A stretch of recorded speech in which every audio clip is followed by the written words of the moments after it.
Today I'm going to show you how you can track lost Android phone. In the first step, open the web browser on your other device, like other phone, the laptop, tablet, etc. and look for the Find My Device in the Google. Now choose the myaccount.google.com site. And now you have to log in into the same account that you have logged on your lost phone.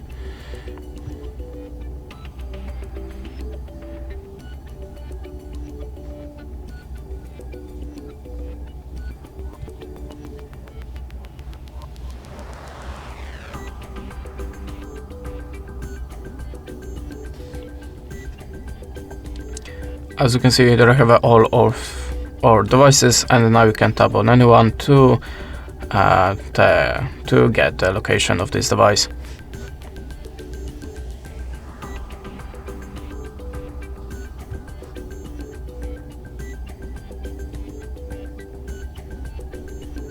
And this is the way how you can do it. Thanks for watching, leave us a like or a comment, and goodbye.